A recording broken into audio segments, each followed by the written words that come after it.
तो guys my name is Vineet Kankaria और एक बार फिर से शुरुआत करेंगे हम ट्रांसपोर्टेशन प्रॉब्लम की कुछ और अनकही कहानियों की। मतलब बहुत सी चीज़ें अभी भी हमारी डिस्कस करना रहा है, तो आज हम वो उसको डिस्कस भी करना शुरू करेंगे गाइस।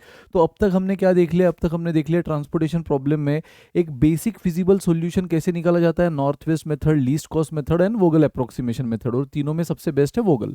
ठीक है, उसके बाद उसी को रिफाइन, फिनिशिंग, ऑप्टिमम बनाने का काम करती है मोदी मेथड, जो आप आने वाले सेशंस में देखोगे।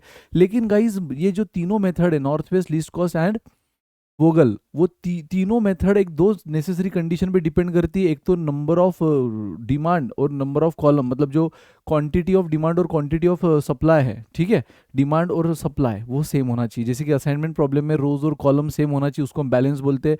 ट्रांसपोर्टेशन में डिमांड और सप्लाई सेम होना जरूरी है, उसको हम बैलेंस बोलते हैं। और अगर वो बैलेंस नहीं है तो उसको, अगर वो डिमांड और सप्लाई में कम ज़्यादा इक्वल नहीं है तो उसको हम अनबैलेंस बोलते हैं। और उसको जब तक बैलेंस नहीं बनाया जाता, तीनों में से एक भी मेथड अप्लाई नहीं हो सकती। सेम गाइस दूसरा कंडीशन क्या है कि जो मैट्रिक्स में फैक्टर होता है ना, वो चाहिए एक मिनिमाइज फैक्टर, ऐसा जो हम हमेशा कम करना चाहते हैं, क्योंकि ये तीनों मेथड उसी अजम्पशन पे डिपेंड करती है। लेकिन अगर वो मिनिमाइज नहीं है, मैक्सिमाइज है, तो क्या करना है वो हम आज देखेंगे। तो yes guys, special cases in transportation problem तो अपना शुरू हो चुका था पिछली क्लास में, और आपने देखा भी था कि पिछली क्लास में जो स्पेशल केसेस है उसमें से हमने कौन सी डिस्कस कर ली थी, with proper numerical unbalance problem. आज हम देखेंगे मैक्सिमाइजेशन प्रॉब्लम गाइस। तो मैक्सिमाइजेशन प्रॉब्लम मतलब क्या, कि अगर मैट्रिक्स में दिया हुआ जो यूनिट है वो एक ऐसा फैक्टर है जो हम हमेशा अपने बिजनेस में बढ़ाना चाहते हैं, जैसे प्रॉफिट हो सकता है, सेल्स हो सकता है, रेवेन्यू हो सकता है ना, इफिशिएंसी हो सकता है, प्रोडक्टिविटी हो सकता है, कुछ भी हो सकता है, लेकिन ऐसी चीज़ जो हम हमेशा अपने बिजनेस में रोज़मर्रा की ज़िंदगी में बढ़ाना चाहेंगे, तो उस फैक्टर को जो हम हमेशा बढ़ाना चाहेंगे उसको मैक्सिमाइज फैक्टर बोला जाएगा। लेकिन जो भी मेथड आप देखो, नॉर्थ वेस्ट, लीस्ट कॉस्ट या वोगल अप्रोक्सीमेशन, वो तो सिर्फ मिनिमाइज के लिए अप्लाई होती है। तो फिर अगर मैक्सिमाइज आ जाए तो क्या करना है, आज के सेशन में गाइज हम उसकी बात करेंगे। और फिर नेक्स्ट सेशन में हम बात करेंगे तीसरी कंडीशन, जो कि है प्रोहिबिटेड रूट्स।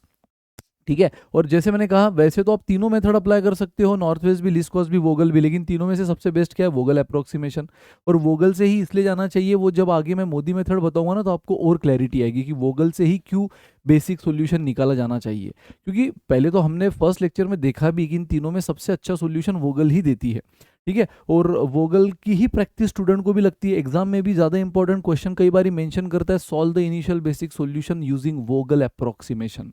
तो यार आपको तीनों आना जरूरी है, लेकिन वोगल की प्रैक्टिस स्टूडेंट को ज़्यादा लगती है, क्योंकि वो थोड़ा सा हट के टाइम कंज्यूमिंग है। नॉर्थ वेस्ट, बस north west allocation, north west allocation, least cost, पूरे मैट्रिक्स में लीस्ट कॉस्ट पकड़ो, अलोकेशन दे दो। लेकिन वोगल में आपको बड़ा प्रैक्टिस लगती है, और इसलिए हम वोगल में ही इसको भी सॉल्व करेंगे गाइज।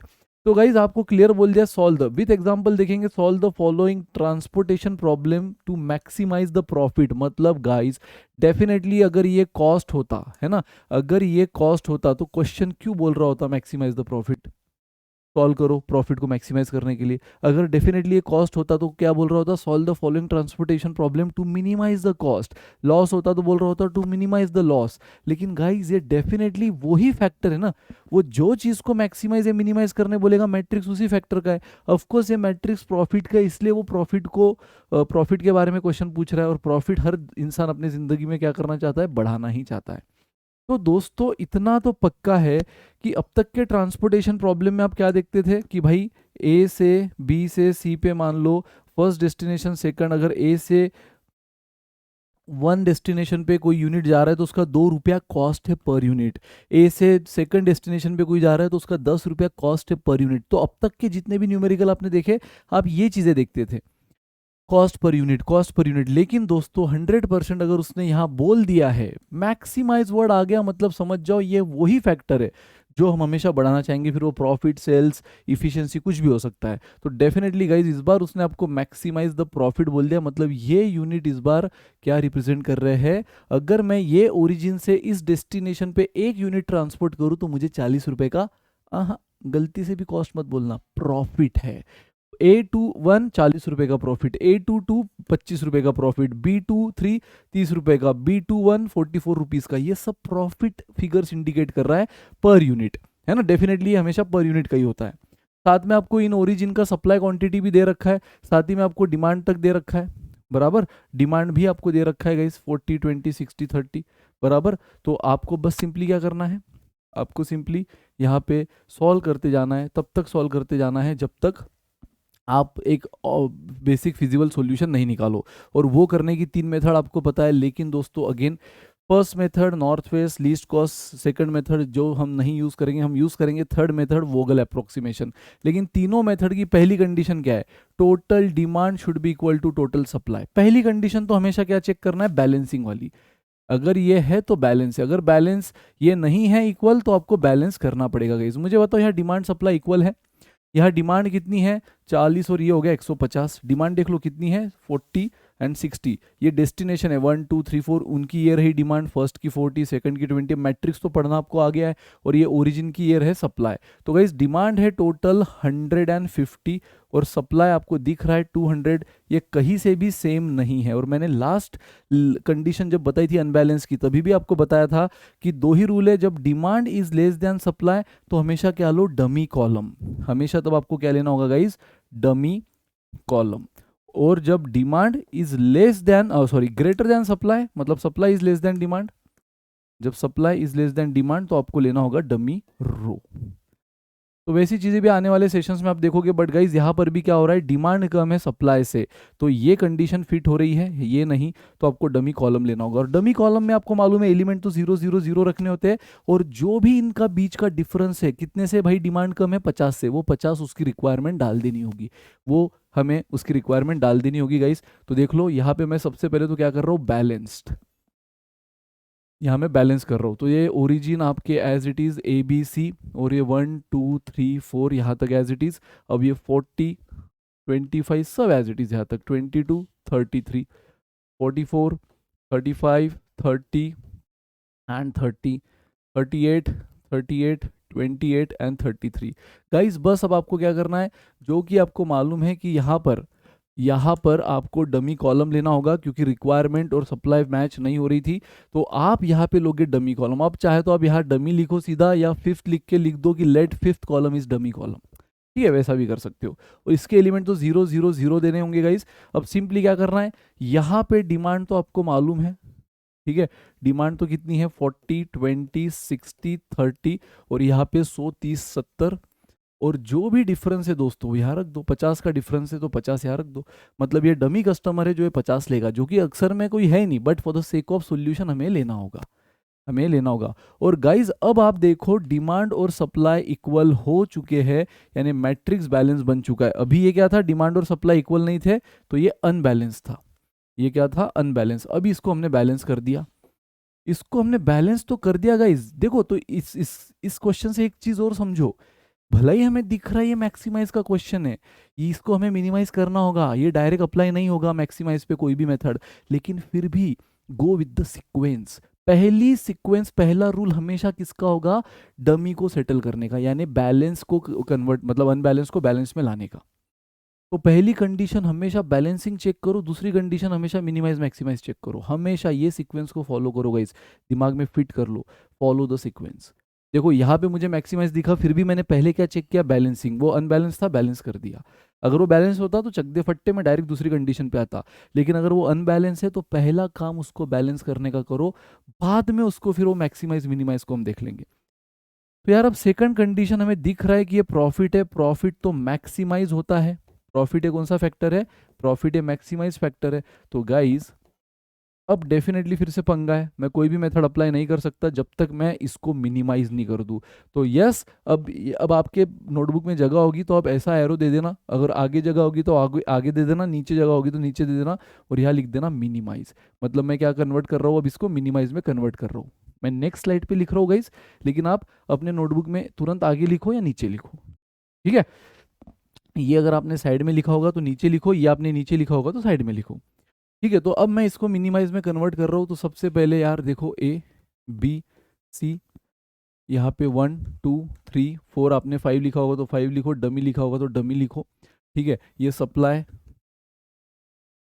मैं मिनिमाइज में कन्वर्ट कर रहा हूँ, ठीक है, सप्लाई। और यहाँ पे डिमांड। अब देखो क्या क्या आइटम है, थोड़ा कॉपी करना पड़ेगा। 40 25 22 33, 40 25 22 33, ये तो 0 0 0 है ही। उसके बाद सेकंड रो में 44 35 30 30, 44 35 30 30, एंड द थर्ड रो 38, 38, 28, 33। अच्छा sorry, so sorry, my bad. अरे यार, मैक्सिमाइज टू मिनिमाइज वही करना है। अब मैं तो direct as it is matrix copy कर रहा हूँ, नहीं। ठीक है। हाँ, नहीं, हाँ, एक काम करता हूँ, मैं कॉपी कर लेता हूँ अभी फिलहाल। मैं उसको मिनिमाइज में अगले स्टेज में कर ले रहा हूँ, क्योंकि आपके लिए आप मत करो, वापस कॉपी मत करो। मैं तो अगले क्वेश्चन से रिलेट करने के लिए कॉपी कर रहा हूँ गाइस, है ना। तो मैं अभी इसको मैक्सिमाइज में ही रखा हूँ। ये बैलेंस डेफिनेटली हो चुका है। बैलेंस डेफिनेटली हो चुका है, क्यों? क्योंकि मैंने डमी लिया है और अब मैं इसको मैक्सिमाइज में ही रख रहा हूँ। और फिर यहाँ पे मिनिमाइज लिखूंगा, मतलब आपके सामने भी रहेगा कि आपको नोटबुक में कैसे लिखना है। ये स्टेप स्किप करो आप, ये मैट्रिक्स स्किप करो। आपका ये रहा होगा क्वेश्चन, आपने चेक किया होगा डिमांड सप्लाई इक्वल नहीं है, अनबैलेंस है, फिर आपने ये बैलेंस एरो दिखा के बैलेंस किया होगा। और फिर आपने चेक किया ये प्रॉफिट है, मैक्सिमाइज है, तो एरो दिखा के मिनिमाइज कर दिया होगा आपने, है ना। तो अभी तक मिनिमाइज में क्या लिखना है वो अब तक आपके सामने आया नहीं है। मैं फिलहाल यही matrix as it is copy कर रहा हूँ, सो दैट मैं आपको मिनिमाइज दिखा सकूँ। तो ये आप लिखना मत, ये ऑलरेडी आपके सामने है। तो ये कितना था? 38, 38, 28, 33। ठीक है। तो ये हो चुका है गाइस, 38, 38, 28, 33, 0। बाकी demand supply as it is लिख लो, 100, 30, 70, 100, 30, 70। और यहाँ पे कितना है? 40, 20, 60, 30, 40, 20, 60, 30। हाँ, और यहाँ पे क्या दिया था हमने? जो भी डिफरेंस था वो हमने इस डमी को दे दिया था। हाँ, अब आपका काम शुरू हुआ, है ना। ये तो मैंने पिछला क्वेश्चन कॉपी किया, अब आप यहाँ पे लिखो मिनिमाइज, एरो देकर। ऊपर है तो ऊपर, सॉरी साइड में है तो साइड में जगह दो, नीचे है तो नीचे दे दो। तो मैंने यहाँ मिनिमाइज लिख दिया। अब देखो गाइज, आप में से जिस जिन स्टूडेंट ने असाइनमेंट प्रॉब्लम पढ़ा है उनके लिए ये क्वेश्चन कोई बड़ी बात नहीं है, क्योंकि असाइनमेंट प्रॉब्लम में भी आप ये चीज़ कर चुके हो। असाइनमेंट प्रॉब्लम में भी आपने मैक्सिमाइज टू मिनिमाइज कन्वर्ट किया ही है। क्या करना होता है? इस पूरे मैट्रिक्स का सबसे हाईएस्ट, मैं फिर से याद दिला दूं, सीक्वेंस को फॉलो करो। पहले तो कंपलसरी जब हमें दिख रहा था वो अनबैलेंस है, भले ही वो मैक्सिमाइज था, लेकिन पहले जब हमें दिख रहा था वो अनबैलेंस है, तो पहले मैंने क्या किया? उसको बैलेंस में कन्वर्ट किया। और अब मैं मैक्सिमाइज टू मिनिमाइज कन्वर्ट कर रहा हूँ। अब ये मैट्रिक्स क्या रहेगा गाइस? बैलेंस तो हो ही चुका है, बैलेंस तो हो ही चुका है, और साथ में मिनिमाइज भी रहेगा। और इसीलिए ये अब ये मैट्रिक्स जो भी बनेगा ये हर मेथड के लिए ओपन है बिल्कुल। नॉर्थ वेस्ट अप्लाई करना है, बोलेगा बिंदास कर दो। लिस्ट कॉस्ट करना है, बिंदास कर दो। वोगल करना है, बिंदास कर दो। तो मैक्सिमाइज टू मिनिमाइज वही जो असाइनमेंट में सीखा था गाइस। पूरे मैट्रिक्स, डिमांड सप्लाई नहीं देखना है, ये क्वांटिटी नहीं देखना है आपको, बस ये प्रॉफिट फिगर्स देखनी है। पूरे मैट्रिक्स में जो सबसे हाईएस्ट प्रॉफिट है, ऑफकोर्स ये प्रॉफिट है ना, वो उठाओ और उसमें से उस मैट्रिक्स के सारे एलिमेंट माइनस कर दो। उस 44 में से इस मैट्रिक्स के सारे एलिमेंट, प्रॉफिट एलिमेंट माइनस कर दो। डिमांड सप्लाई अनटच रहेगा, एज इट इज रहेगा। चाहे तो कंफ्यूजन ना हो तो उसको पहले ही लिख दो, सप्लाई 100, 30 एंड 70। ठीक है। And demand 40, 20, 60, 30 and 50। और गाइज अब पूरे एलिमेंट में सबसे हाईएस्ट एलिमेंट है 44, उसमें से सब माइनस कर दो इंक्लूडिंग डमी। सो 44 माइनस 44, गाइज ये कितना हुआ? 19। ये हो जाएगा 22, ये हो जाएगा 11। 44 minus 44 0। No 44 minus, sorry 44 minus 0 44, और 44 माइनस 44 0। ये हो गया 9, ये हो गया 14, ये हो गया 14, ये हो गया 44। मैंने कहा ना इंक्लूडिंग डमी, ये 6, 6, 16, 11 एंड 44। खत्म गाइस। और एक बार आपका ये बैलेंस बन गया, मिनिमाइज बन गया। अब by using Vogel approximation method, Vogel approximation में क्या करोगे? पेनल्टीज दोगे, है ना। पेनल्टीज दोगे, चलो करो शुरू पेनल्टीज देना। पेनल्टी कैसे देते हो? हर रो और हर कॉलम की देना होगा, और लास्ट टू मिनिमम एलिमेंट को सब्ट्रैक्ट करना होगा, सबसे छोटा और उससे जस्ट बड़ा। बट अगर सबसे छोटा रिपीट हुआ है, सबसे छोटा, है ना, सबसे छोटा वाला एलिमेंट रिपीट हुआ है, तो पेनल्टी 0 हो जाएगी। जैसे देखो यहाँ पे सबसे छोटा 0, और कोई है 0 यहाँ पे, कॉलम वाइज दे रहा हूँ मैं पहले, आप रो वाइज भी दे सकते हो, फर्क नहीं पड़ेगा। तो सबसे छोटा 0, उससे जस्ट बड़ा 4, दोनों का डिफरेंस हुआ 4। सबसे छोटा 6, उससे जस्ट बड़ा 9, दोनों का डिफरेंस 3। सबसे छोटा 14, उससे जस्ट बड़ा 16, डिफरेंस इज 2। सबसे, अब यहाँ देखो फोर्थ कॉलम में देखो, सबसे छोटा 11 और वहां 11 रिपीट हुआ है। जो भी सबसे छोटा होता है ना, सबसे छोटा, अगर वो रिपीट हुआ है तो पेनल्टी 0। हाँ, 14 रिपीट होता तो फर्क नहीं पड़ता, है ना। सबसे छोटा 11 होता, और मान लो ये दोनों 14 14 होते, तो 11 और फिर उससे बड़ा 14, दोनों का डिफरेंस में 3 लेता। लेकिन सबसे छोटा वाला 11 वही रिपीट हो गया, तो penalty 0, 11 minus 11 0। Last two minimum यार, लास्ट टू मिनिमम को डिफरेंस लेना है। और वही मिनिमम अगर रिपीट हो गया सबसे मिनिमम जो है वो, तो पेनल्टी 0 हो जाएगी। और 44 यहाँ भी देखो सबसे छोटा 44 और वही है सब जगह, तो 44 माइनस 44 0। अब ये हुआ column wise, same row wise guys, और इसमें भी डिमांड सप्लाई नहीं देखना है, सिर्फ इन एलिमेंट का डिफरेंस लेना है। सबसे छोटा 4, उससे जस्ट बड़ा 11, ये हुआ 7, देन 0 9 9, देन 6 6। देखो यहाँ पर भी सबसे छोटा इस कॉलम में 6 है और उससे जस्ट छोटा या इक्वल 6 है ना, सबसे छोटा रिपीट हो गया है ना, तो उसका पेनल्टी 0। अगर ये मान लो 6 नहीं होता है ना, मान लो ये 16 होता, तो फिर मैं देख रहा होता सबसे छोटा और उससे जस्ट बड़ा 11 उनका डिफरेंस, लेकिन सबसे छोटा रिपीट हो गया, पेनल्टी 0। और ये सारी चीज़ें आप देख चुके हो यार, ये तीसरा लेक्चर है ट्रांसपोर्टेशन का है ना। तो यार अब देखो इन सब में सबसे हाईएस्ट पेनल्टी, एक बार सारे कॉलम और रो की आपने पेनल्टी निकाली, ये टोटल 5 पेनल्टी दिख रही है, उसमें से सबसे हाईएस्ट पेनल्टी पकड़ो, 5 नहीं सॉरी 8, 5 तो कॉलम वाइज और 3 रो वाइज, पूरे 8 में से सबसे हाईएस्ट पकड़ो और उसके रिस्पेक्टिव, अब ये किसको रिप्रेजेंट कर रहा है, रो को, तो इसके रिस्पेक्टिव रो में सबसे मिनिमम कौन है, 0, यहाँ अलोकेशन दे दो। और अलोकेशन देने का स्टाइल मैंने बताया, रिस्पेक्टिव डिमांड देखो, सप्लाई देखो, और दोनों में से जो कम है यहाँ रख दो। तो यहाँ पे है 30, यहाँ 40, सबसे मिनिमम कौन है, 30, 30 रख दिया। इसका मतलब क्या है, बी से 1 पे 30 यूनिट ट्रांसपोर्ट हो गए, तो बी, और तुरंत जैसे अलोकेशन देते हो तुरंत वो रिस्पेक्टिव सप्लाई और डिमांड में से माइनस करो कि भाई इसने 30 यूनिट दे दिया, अब इसके पास कितने बचे, 0, और इसको अभी भी 1 को 30 मिल चुके बट उसको 40 डिमांड थी, तो अभी भी 10 चाहिए, अभी भी 10 चाहिए, और जो 0 हो गया उसको कट कर दो। जो भी रो या जो भी कॉलम डजेंट मैटर, जो भी रो या जो भी कॉलम 0 हो जाएगा उसको कट कर दो।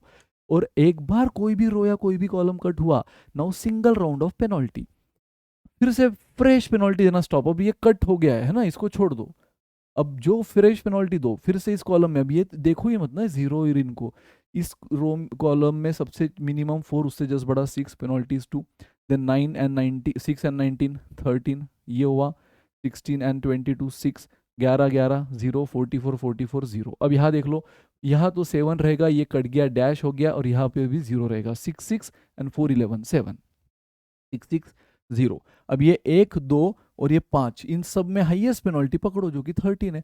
अब इसके रिस्पेक्टिव कॉलम में सबसे मिनिमम एलिमेंट है 6, सबसे मिनिमम है 6, वहाँ पेनल्टी दे दो। और फिर से वही तरीका, यहाँ 70 यहाँ 20, जो मिनिमम है यहाँ रखो 20, और जैसे 20 लिया रिस्पेक्टिव डिमांड में से भी माइनस करो, सप्लाई में से भी माइनस करो, और जो 0 हुआ उसको कट करो। और जैसे कुछ कट होता है फिर से पेनल्टी देना start. Third round of penalty, ये 2 हो गया, ये कट गया, ये 6, ये 0, ये 0, देख लो 22 16 6, 11 11 44 44।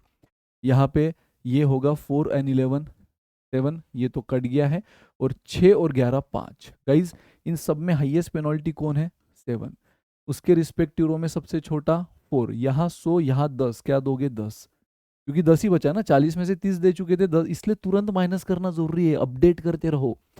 तो 40 में से 30 दे चुके थे, बचा 10, तो अब यहाँ पे हमें अलोकेशन देना है। तो रूल क्या है, जहाँ भी अलोकेशन देना है रिस्पेक्टिव सप्लाई डिमांड चेक करो, जो कम है रख दो, तो यहाँ 10 रखा तो ये हो गया 0, तुरंत माइनस करो, अपडेट करो तुरंत डेटा, ये 19 और जो 0 वो कट, ठीक है। नेक्स्ट राउंड ऑफ पेनल्टी, ये कट गया, ये कट गया, ये हुआ 6 0 0, 22 16 11 11, जो बचा है वही है, जो कट हुआ है उसको मत पकड़ो। नाउ गाइज यहाँ पर देखो, ये दो तो कट चुके हैं, तो 11 और 22 11, सबसे मिनिमम और उससे जस्ट बड़ा, ये कट गया है, और 11 16 5। अब इन सब में सबसे हाईएस्ट पेनल्टी है 11, इसमें लिस्ट कॉस्ट है 11, है ना, देखो इसमें भी लिस्ट कॉस्ट कौन है 11, क्योंकि ये दोनों कट गए हैं।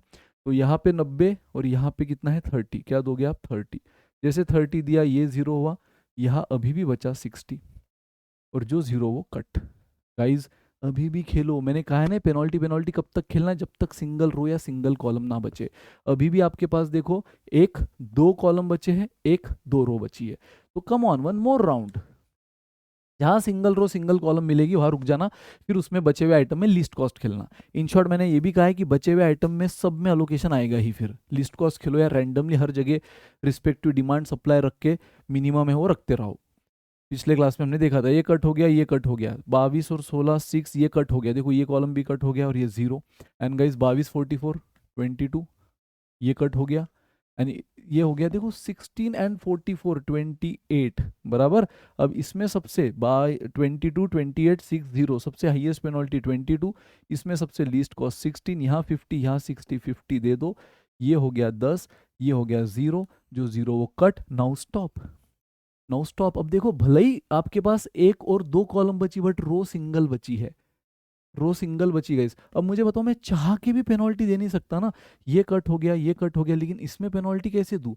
पेनल्टी के लिए आपको दो आइटम का सब्ट्रैक्शन चाहिए ना, यहाँ तो सिंगल आइटम बचा, यहाँ सिंगल आइटम बचा, पेनल्टी कैसे देंगे? और इसलिए मैंने कहा जैसे सिंगल रो या सिंगल कॉलम जो भी बच गया वहां पेनल्टी देना, स्टॉप। अब आपके पास देखो कौन एलिमेंट बचे, सिर्फ ये सब कट हो गया, ये कट हो गया, ये कट हो गया, ये कट हो गया, बस ये दो एलिमेंट बचे, 22 44, यहाँ लोकेशन दे दो, है ना, यहाँ पे मैं एलोकेशन दे रहा हूँ। अब आपको मैंने जैसे कहा, जो आखिरी में आइटम बचेंगे ना, सिंगल रो सिंगल कॉलम के, सब जगह एलोकेशन आएगा, 100% सब जगह एलोकेशन आएगा। आप चाहे तो रैंडमली जो भी एलिमेंट दिख रहा है पहले वहां पे रिस्पेक्टिव डिमांड कॉलम चेक करो और रख दो क्वांटिटी, ठीक है, जो जीरो हुआ कट करो, बाकी फिर दूसरे आइटम पे बढ़ो, वैसा किया तो भी चलेगा। या फिर जैसे मैंने कहा, इन दोनों में जो लीस्ट कॉस्ट है उसके साथ खेलो, अगर आपको सीक्वेंस को फॉलो करना है तो 22 और 44 में लीस्ट कॉस्ट कौन है? 22, तो उसके साथ खेलो गाइस। 22 में अगेन देख लो, यहाँ पे है 60, यहाँ पे है 10, कितना दोगे? 10, जैसे 10 दिया ये 0 हो गया और ये हो गया 50, जो 0 वो कट और लास्ट बचा 44। मैंने कहा ना हर पे आएगा, जो भी बचा है 22 और 44 दोनों आइटम बचे, दोनों पे आएगा। और गाइज यहाँ 50 और यहाँ भी 50, 50 और 50, और आखिरी में ये बैलेंस होना ही है, ये भी हो गया 0, ये भी हो गया 0, होना ही है बैलेंस। अगर डिमांड सप्लाई हमने इक्वल कर दी है तो अब ये बैलेंस होना ही है, और हो गया। देखो ये भी सब 0 0 0 0 0, सारी डिमांड फुलफिल, 0। अगेन यहाँ पर भी देखो 30 में से 0 बचा, 70 में से 0 बचा, सारा सप्लाई भी खत्म। और ये रहा आपका बेस्ट सॉल्यूशन। यहाँ पे कितना आया है? 10, ठीक है। ये कट करने में वो 1 चला गया, इसलिए मैं अलग से लिख दे रहा हूँ 10। That's it guys. और बस आखिरी में आपको सॉल्यूशन दे देना, एक बड़े बढ़िया सा एक टेबल बनाना है जहाँ पे आप बोलोगे कहाँ से कहाँ पर कितना ट्रांसपोर्ट हुआ, कितनी क्वांटिटी, ये जो सर्कल में लिखी है वो क्वांटिटी है, अलोकेटेड क्वांटिटी, और उसके वजह से होने वाला टोटल ट्रांसपोर्टेशन प्रॉफिट, कॉस्ट नहीं। गाइस ये क्वेश्चन किस चीज का है? प्रॉफिट। ये सारी फिगर किस चीज की है? प्रॉफिट। वो तो just for the sake of solution, just for the sake of VAM method, है ना, वोगल अप्रोक्सीमेशन मेथड की वजह से मैंने उसको मिनिमाइज में कन्वर्ट किया। बट निकालने तो आपको क्वेश्चन ने क्या बोला है? मैक्सिमम प्रॉफिट, बराबर। तो प्रॉफिट के लिए ये फिगर से कंपेयर मत करना। अब तक जितने भी ट्रांसपोर्टेशन प्रॉब्लम के आपने क्वेश्चन देखे हैं, आप क्या करते हो? Quantity into respective cost, quantity into respective cost, वही खेलते थे। यहाँ पे बाजी पलटेगी गाइस, यहाँ पे अभी अलग हो गया, क्योंकि ये क्वांटिटी इनटू कॉस्ट है ना, क्योंकि हमने इसको मिनिमाइज में कन्वर्ट कर दिया है। मिनिमाइज मतलब क्या होता है? कॉस्ट होता है, बट हमें कॉस्ट निकालना ही नहीं है, हमें निकालना है प्रॉफिट। तो हम पता है क्या करेंगे? Quantity into respective profit. Profit देखो ये है, बराबर यही सेल को पकड़ो। आप बोल रहे हो ए से 1 पे 10 यूनिट ट्रांसपोर्ट होगा, तो 10 यूनिट का प्रॉफिट कितना? 10 इंटू 40, क्योंकि एक यूनिट का 40 है, तो 10 का 10 इंटू 40। गाइज देखो, ए से 3 पे 10 यूनिट ट्रांसपोर्ट होगा, तो ए से 3 पे 1 यूनिट ट्रांसपोर्ट करने का प्रॉफिट ये दे रखा है आपको, प्रॉफिट पर यूनिट, ठीक है। तो ए से 3 पे प्रॉफिट 1 यूनिट का है 22, 1 यूनिट का 22, तो फिर गाइज यहाँ पे कितने यूनिट ट्रांसपोर्ट कर रहे हो आप? 10, जो आपको सर्कल में दिख रहा है। तो बस ये अब चार्ट बना लो। तो कम ऑन, यहाँ पे मैं लिखूंगा ओरिजिन से लेकर डेस्टिनेशन, ट्रांसपोर्टेड क्वांटिटी और टोटल प्रॉफिट।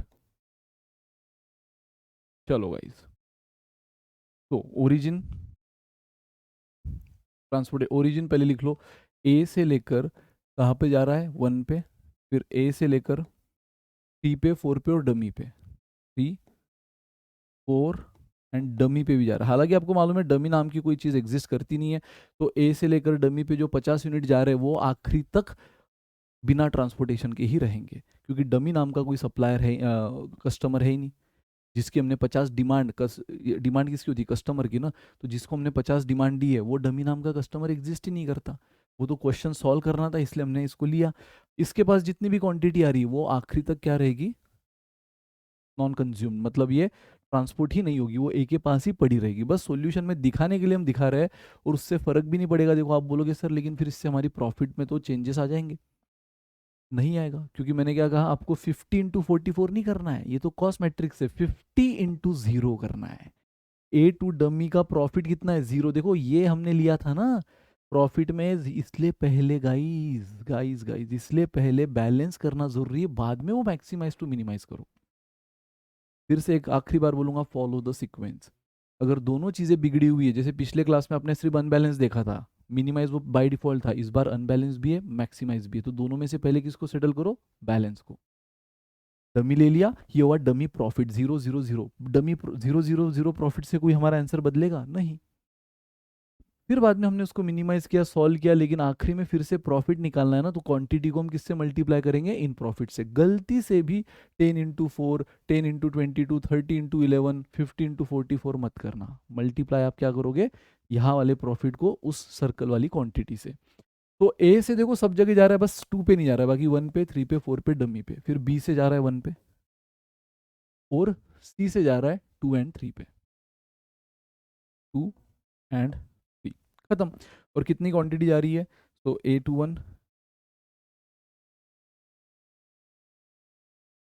10 10 30 50, 10 10 30 50, चाहे तो चेक कर लो, 10 और 10 20, 20 और 30 50, 50 और 50 100, 100 का हिसाब हो गया। यहाँ पे 30 देखो 30 का हिसाब हो गया, और यहाँ पे 20 और 50 70 का हिसाब हो गया। ठीक है, ये भी देख लो, 30 और 10 40, ये 20 आ गया इधर, 10 और 50 60, 30 आ गया इधर, और 50 इधर आ गया, बराबर हिसाब मैच। तो ये कितना, C22 20 एंड C23 50। और बस प्रॉफिट निकाल लोगे। इस प्रॉफिट कैसे निकालोगे आप, 10 इंटू क्वांटिटी ये, सॉरी प्रॉफिट पर यूनिट ये 40, जो कि मिला 400। देन गाइस 10 कहाँ से, A23 ना, तो A23 का प्रॉफिट है 22, जो कि मिला 220। नाउ यहाँ पे कितना है 30, 30 इंटू 33 है ना। A24 कितना है, क्वांटिटी 30, और A24 का प्रॉफिट पर यूनिट है 33, तो 30 इंटू 33 ये हुआ 990।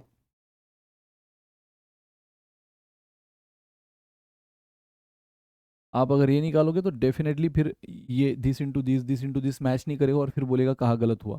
तो गलत बस एक ही जगह हुआ गाइस, कि आखिरी में क्वांटिटी को मल्टीप्लाई करना था उसके रिस्पेक्टिव प्रॉफिट पर यूनिट से। एंड गाइस जैसे मैंने कहा 50 है डमी पे, लेकिन मल्टीप्लाई होगा 0 से, तो मुझे बताओ डमी से कुछ भी वैल्यू बदली नहीं, ये प्रॉफिट वैसे भी काउंट होगा ही नहीं, क्योंकि डमी नाम का कोई कस्टमर है ही नहीं। बट हमारा सोल्यूशन आ गया। अब देखो यहाँ पे 30 इंटू क्वांटिटी 0 मत करना है ना, 30 क्वांटिटी इंटू 0 ना करते हुए 44 पर यूनिट, तो ये कितना हो जाएगा 1320। देन 6 सॉरी 20 इंटू 38 है ना, C22 कितना है 38, तो ये हो गया 760।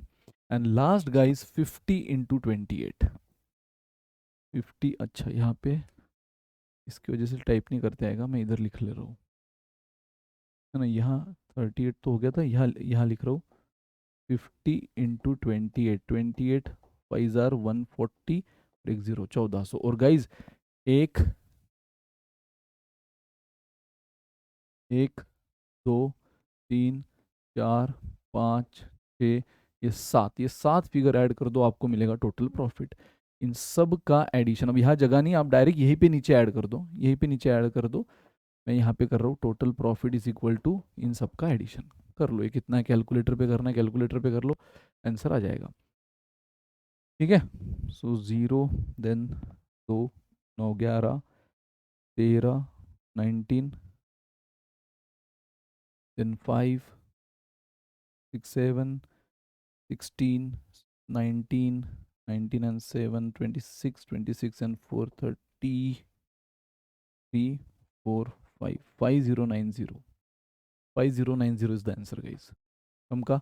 तो ये था अनबैलेंस प्रॉब्लम के बाद सेकंड कंडीशन, मैक्सिमाइजेशन प्रॉब्लम। और आप देख सकते हो कि जरूरी नहीं कि मैक्सिमाइजेशन आया तो बस वही आएगा, दोनों चीज़ भी एक साथ में आ सकती है। बट पहले बैलेंस को लाओ, अनबैलेंस टू बैलेंस कन्वर्ट करो, और बाद में मैक्सिमाइज टू मिनिमाइज। और जब मिनिमाइज हो जाए वोगल अप्रोक्सीमेशन यूज करना, आराम से। नॉर्थ वेस्ट बोला है तो नॉर्थ वेस्ट करना, लीस्ट कॉस्ट बोला है तो लीस्ट कॉस्ट बोला करना, कुछ नहीं बोला है तो व्यायाम कर लेना, और फिर जो आपका क्वांटिटी आएगा उसको मल्टीप्लाई फिर से ओरिजिनल प्रॉफिट मैट्रिक्स से करना, और सो दैट डमी से भी फिर फर्क नहीं पड़ेगा, इंटू 0 ही आएगा। और लास्ट में इस तरह से टेबल बना लेना, कहाँ से कहाँ पर कितना ट्रांसपोर्ट हुआ, और उसकी वजह से total profit. Quantity into profit per unit, बस यहाँ पे ये चेंज हुआ है। बाकी हर क्वेश्चन में आप quantity into same same unit से मल्टीप्लाई करते थे, यहाँ इस वाले मैट्रिक्स के यूनिट से मल्टीप्लाई करना है।